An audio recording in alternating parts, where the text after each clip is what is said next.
ओम शांति। ये 13 दोष ऐसे हैं जिसके जीवन में होंगे अगर तो उस आत्मा की सद्गति नहीं हो सकती है। अगर जिसके अंदर ये 13 दोष हैं जिस आत्मा के अंदर, तो उस आत्मा की निश्चित ही दुर्गति होगी। परमात्मा शिव आए हैं हम आत्माओं की सद्गति करने, तो हमें दुर्गति में नहीं सद्गति में जाना है। इसलिए हमें अपने अंदर चेक करना है। अगर ये दोष हैं तो हमें इनको निकालना है। परमात्मा आए ही हैं हम आत्माओं को संपूर्ण बनाने, निर्दोष बनाने। आत्मा के अंदर कोई भी पाप कर्म ना हो, ऐसा कोई भी दोष ना हो जो उसको आगे बढ़ने में बाधक हो। और जिसके जीवन में ये 13 दोष होंगे उसके जीवन में कभी सुख, शांति, ऐश्वर्य, आराम नहीं होगा और उस आत्मा की दुर्गति निश्चित हो जाएगी। तो आज आपको इसको सुनना है और चेक करना है, और अगर आपके अंदर ये है तो उसको आपको आज से ही निकालने की कोशिश करनी है। जो पुण्य आत्मा बनने चाहते हैं, जो शिव बाबा की श्रीमत अनुसार चलना चाहते हैं, और बाबा जो सतयुग की राजधानी के लायक बनाने के लिए आया है, अगर उस मार्ग पर चलना है, उस राज्य में जाना है जो शिव बाबा स्थापन करने के लिए आया है, तो ये दोष हमारे अंदर नहीं होने चाहिए। और अगर ये दोष किसी भी आत्मा के अंदर हैं तो हमारे पुण्य कर्मों को भी नष्ट कर देते हैं। आप दुख चिंता से ग्रसित होकर और बड़ा दुखमय जीवन व्यतीत करेंगे और दुर्गति हो जाएगी, गति बिगड़ जाएगी। तो आज आप इसको नोट कर लीजिए अपनी डायरी में, और बार बार सुनकर आप इन दोषों से बचने की कोशिश कीजिए। सबसे पहला, अपनी बड़ाई अपनी प्रशंसा कभी अपने मुख से नहीं करना है, नहीं तो आपकी बुद्धि गिर जाएगी। अगर आप ईश्वरीय मार्ग में चलते हैं तो जब बुद्धि गिरी हुई हो जाती है तभी व्यक्ति अपने मुख से अपनी बड़ाई करने लगता है, और ये दोष बहुत आयत है, ये बहुत प्रभावशाली है। अपनी बड़ाई मारना आजकल ये हर किसी की आदत हो गई है। याद रखना, अपनी मुख से कभी अपनी बड़ाई नहीं करना, और अगर कोई ऐसा करता भी है तो उसके सुकृत नष्ट हो जाते हैं और बुद्धि एकदम पतित हो जाती है, फिर निर्णय ठीक नहीं होता है। हम जो बुद्धि से निर्णय लेना चाहते हैं वो फिर निर्णय नहीं कर पाते हैं। अगर हमारा सारथी, हमारा ड्राइवर मूढ़मती हो तो कहीं भी हमको गिरा देगा, एक्सीडेंट कर देगा। तो नहीं कि फिर बुद्धि वो भ्रष्ट सी हो जाती है, गिर जाती है, निर्णय करने के लायक नहीं रहती है। अपनी प्रशंसा अपने मुख से करना, जो शिव बाबा ने हम बच्चों को बताया है कि हमारी जो बुद्धि है उसमें निर्णय शक्ति पावरफुल होना चाहिए, और ऐसा करने से फिर हमारी बुद्धि में वो पावर नहीं रहती है। दूसरा, लोलुपता, ये वृत्ति नहीं होनी चाहिए। हम ईमानदारी से चलेंगे, सदमार्ग पर चलेंगे, और धर्म के सदमार्ग पर चलते हुए जो हमें प्राप्त होगा उसी से हम अपना पालन पोषण करेंगे, परिवार चलाएंगे। आपके बच्चे स्वस्थ होंगे, बुद्धिमान होंगे, परिवार में बहुत सुख और शांति होगी। भले दीपक की तरह जलो, कम जलो, रोशनी कम हो, लेकिन बहुत काल तक चलोगे, बहुत काल तक चलोगे, आगे बढ़ते जाओगे, लक्ष्मी की भी कमी नहीं होगी, आपके घर में बहुत काल रहेगी। ये नहीं कहते कि बहुत रहेगी, लेकिन नहीं, जितनी भी है उतने में ही संतुष्ट रहोगे और बहुत अच्छे से चलोगे। भले कम है तो भी संतुष्ट रहोगे।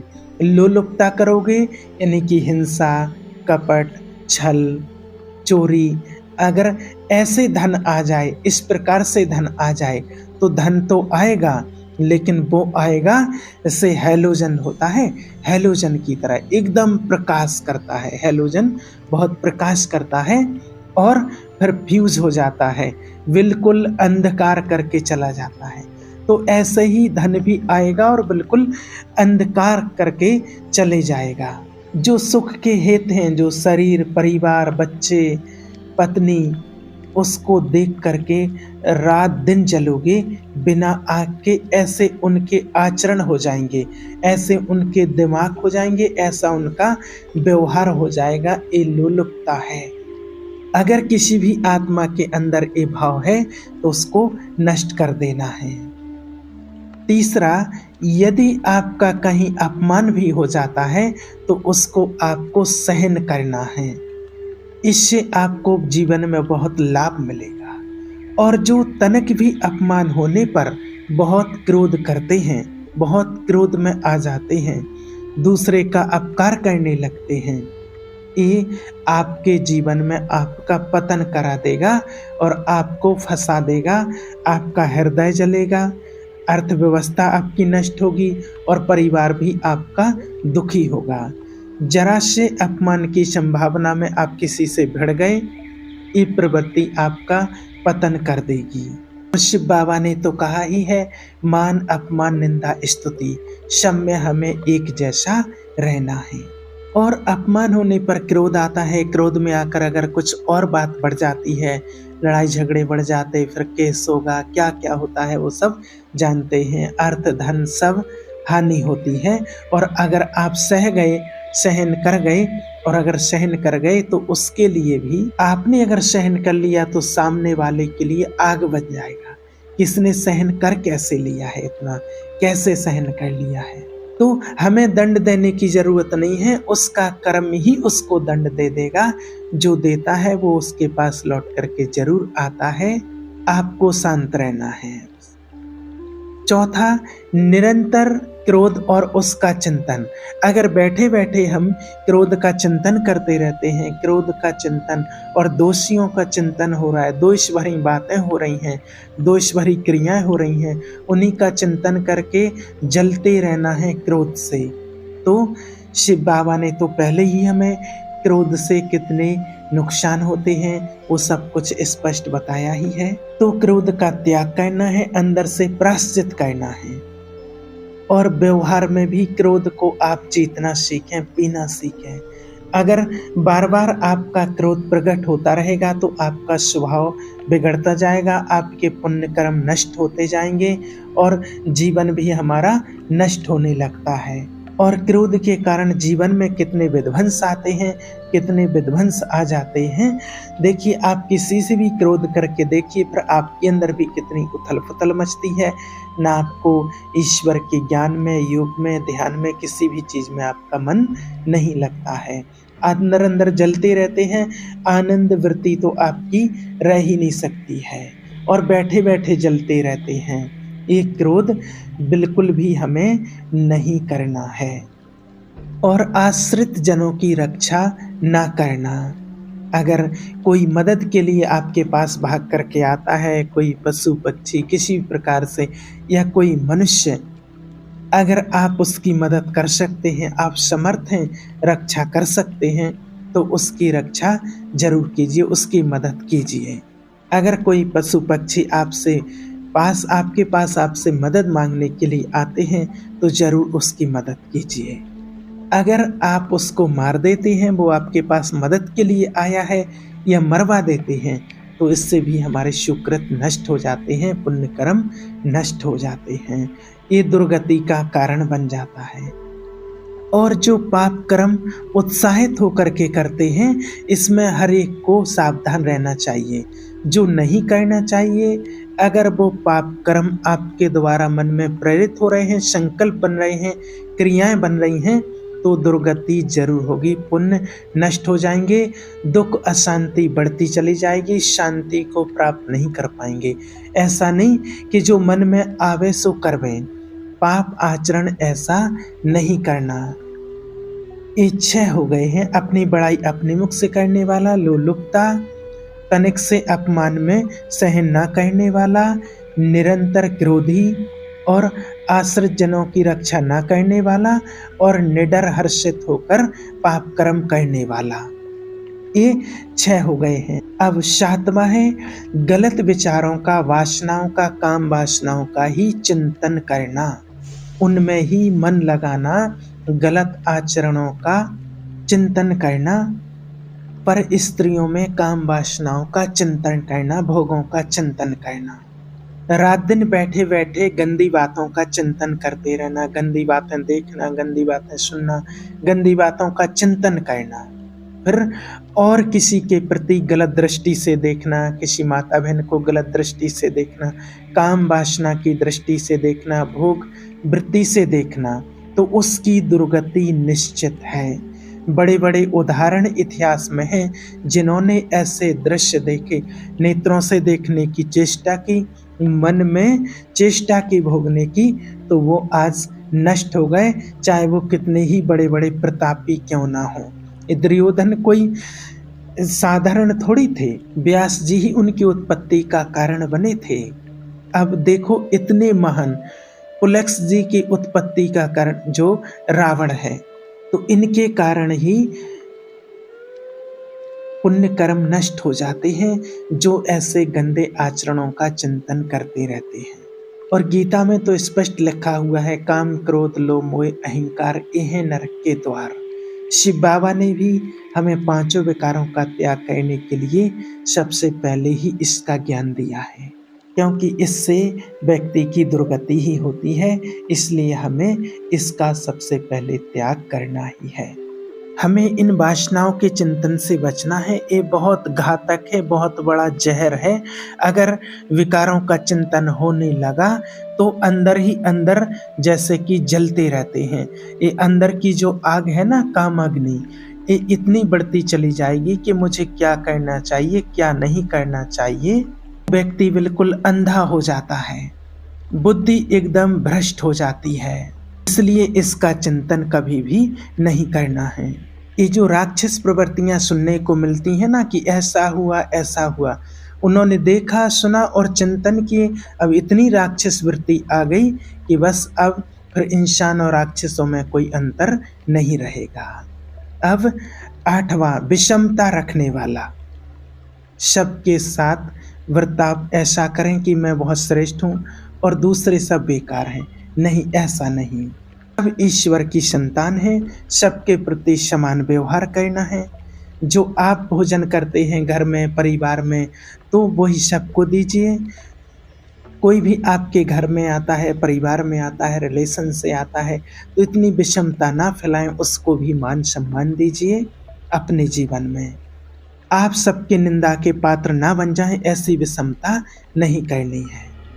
हाँ, सबके प्रति अलग अलग होता है, पिता के प्रति अलग प्यार, पुत्र के प्रति अलग, भाई के प्रति अलग, सबके प्रति होता है, लेकिन हमें हमारे अंदर विषमता नहीं होना चाहिए। जो विषमता पर विजय प्राप्त कर लेता है वो इस संसार में बहुत सुखी हो जाता है। अगला है 9वां, अत्यंत मानी होना। जहां आपके पुण्य नष्ट होने लगेंगे, ये बहुत नीच प्रवृत्ति है। सिर्फ मुझे ही सम्मान मिले, उत्तम प्रवृत्ति है सबको सम्मान देना, क्योंकि आजकल लोगों को सबसे ज़्यादा यही रहता है, मुझे सम्मान मिले, मेरे से ज़्यादा किसी को ना मिले। तो ये भी अच्छी प्रवृत्ति नहीं है, इसका भी हमें त्याग करना है। 10वां है, दान देने की बात कह करके मुकर जाना या दान दे करके पश्चाताप करना। ईश्वर अर्थ दे दिया है, उसके बाद फिर जल रहे हैं, अंदर ही अंदर चिंतन चल रहा है कि हमने इतना दे दिया है, इतना लगा दिया है, या इस चीज़ का भी चिंतन चल रहा है, या अंदर अहम आ रहा है कि मैंने इतना किया है, ईश्वरीय कार्य में इतना लगा दिया है, तो दिया। उसके बाद अगर पश्चाताप हो रहा है तो उससे तो सबसे बड़ा पाप हो रहा है, उससे तो आपके पुण्य कर्म नष्ट हो रहे हैं। अगर दान दे करके पश्चाताप कर रहे हैं या दान देने की बात कह करके मुकर जाना, आपने कह दिया मुझे ईश्वरीय कार्य में इतनी सेवा करनी है, धर्म के मार्ग में इतना लगाना है, और उसके बाद फिर मुकर जाना, तो उसके लिए ब्याज सहित देना होगा, नहीं तो ये दुर्गति का कारण बन जाएगा। इसलिए ऐसा नहीं बोलना चाहिए, बहुत सोच समझ कर बोलना चाहिए। 11वां है, अत्यंत तृपण होना। ना परिवार को सुखी कर पा रहा, ना अपने को सुखी कर पा रहा, एक एक नोट, एक एक सिक्का, एक एक रुपया बैंक में जमा करते जा रहे हैं। देखिए, धन की वास्तविक गति यही है कि खुद के लिए और परिवार के लिए अपनी उसकी अनुकूलता प्रदान करो, उसमें से कुछ हिस्सा कुछ ईश्वरीय कार्य में लगाओ, वो भी ऐसे के लिए जो आपको लेने की बदले की भावना ना हो कि मैंने इतना कर दिया है और उसके बदले में मुझे इतना मिले। नहीं, उससे कभी लेने की भावना ना हो, एहसान की भावना हो कि मुझे कुछ मिलेगा इसके एवज में, ऐसी भावना किसी भी प्रकार की नहीं रखनी है। नहीं तो फिर ऐसे में अगर जो व्यक्ति ऐसा करता है तो ना धर्म का सुख मिलता है, ना परिवार का सुख मिलता है और ना जो धन है उसका सुख मिलता है। और बस ऐसे ही ऐसे चिंतन करते, संग्रह करते करते उसी धन का चिंतन करते और शरीर छोड़ देना, तो चिंतन होना जो कृपणता है ना, और काम और अर्थ की चिंता, उसी का चिंतन, उसी की चर्चा, रुपया और भोग वासनाओं का चिंतन, उसी की चर्चा, जहाँ बैठे उसी की चर्चा हो रही, भोग की चर्चा हो रही है, धन की चर्चा हो रही है, एकांत में बैठे उसी का चिंतन चल रहा, कैसे रुपया बढ़े, कैसे पैसा बढ़े, कैसे वासनाओं में जाएं। अब धर्म से आए या अधर्म से आए रुपया, उसकी कोई चिंता नहीं है। चाहे भोग न अधर्म हो, धर्म हो, उससे कोई मतलब नहीं है, तो वो आपका धर्म नहीं होगा। और अगला, जो बालक, स्त्री, पति या पत्नी या असहाय, इनकी रक्षा ना करके अगर उनको हानि पहुंचाता है तो उसकी दुर्गति भी निश्चित है।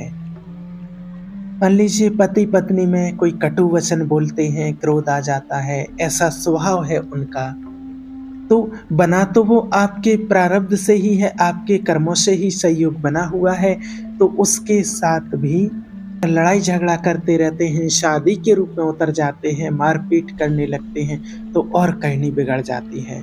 बालक है, अगर उसको तो देखो कोई ज्ञान नहीं है कि अच्छा बुरा क्या होता है, वो आपके साथ अच्छा व्यवहार कर रहा, बुरा व्यवहार कर रहा, अगर उसको ज्ञान नहीं है तो आपको उसकी रक्षा करनी है, उसका शोषण नहीं करना है। तो कोई असहाय है, बालक है, पत्नी है, स्त्री है, तो उनकी रक्षा करनी है।